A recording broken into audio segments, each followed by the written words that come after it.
Hello, this is my analysis on how the biblical characters we talked about in the writings behave according to the advice in Ben Sira. So to provide some background for the book of Ben Sira, the author of this book is Yeshua, son of Eliezer, son of Sira, hence where the name Ben Sira comes from. The church has made a lot of use of this book throughout the ages, teaching it to catechumens and to the general faithful because of the wide variety of moral wisdom that it contains.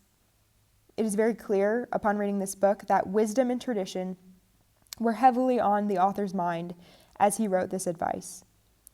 This book covers a wide variety of subjects, such as individual, family, and community relationships, as well as how to conduct yourself in various social situations, parenting, and various virtues.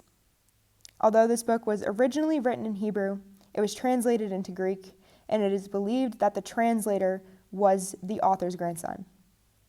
We're going to go into 3 different examples of how the Bible characters did or did not follow the wisdom in Ben Sira. The first example is Elihu from the book of Job.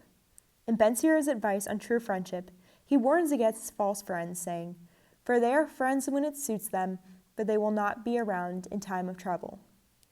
This cannot be further from the truth for Job's friend Elihu. Elihu does not abandon Job in time of struggle, even in the immense tragedy that Job is stricken by. Instead, he waits until all of Job's other friends are done speaking, and he encourages him gently to not rage against God as he has been doing. Elihu is the first one who believes Job when he says that he is innocent, and thus his suffering cannot be punitive. He is also the first one that offers an alternative solution to why Job might be suffering, other than just punishment for sins. Because of this, and because of his willingness to not abandon Job in distress, he fits the bill for a good friend according to Ben Sira. The second example is Haman in the book of Esther. Anyone with familiarity on the book of Esther can probably already tell that this is not going to be a positive example like Elihu. Ben Sira's advice on humility states, "What is too sublime for you, do not seek." However, when Haman hears that the king wishes to honor someone, he comes up with this grand parade with splendid robes and endless attention and honor. This is because he assumes that the king is referring to him. Later in Ben Sira's advice on humility, it says, "Indeed, many are the conceits of human beings, and their evil imaginations lead them astray." It's hard to think of anyone who's been more led astray by their evil imaginations than Haman. He is shocked to find out that the parade is not actually for him, but rather his mortal enemy Mordecai, whom he was just coming to ask the king if he could have impaled on a stake. Maybe if he had been able to follow Ben Sira's advice, his pride would not be one of the great ironies in Esther. The third and final example is Tobit in the book of Tobit.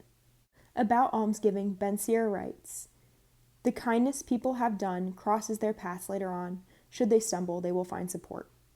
Tobit's story is quite the emotional roller coaster. Tobit gives generously to the poor and eventually is rewarded by finding favor with the king. This doesn't last long, though. When Tobit is caught burying dead bodies, he is exiled and he loses every one of his possessions except for his wife and his son. After this, a series of greater misfortunes follows, but at the end, Tobit emerges victorious. He himself credits his fortune to almsgiving when he is on his deathbed, and encourages his 7 grandsons to act with similar charity. He says, "So, my children, see what almsgiving does, but also what wickedness does." It does seem that even Tobit can acknowledge that the support he received from God and the angel Raphael in his time of need was because of his ardent charity earlier in life. So Ben Sira can be applied to a number of Bible stories. But what does this mean? Well, the books in the Bible were never just applicable to the people in the time that they were written in.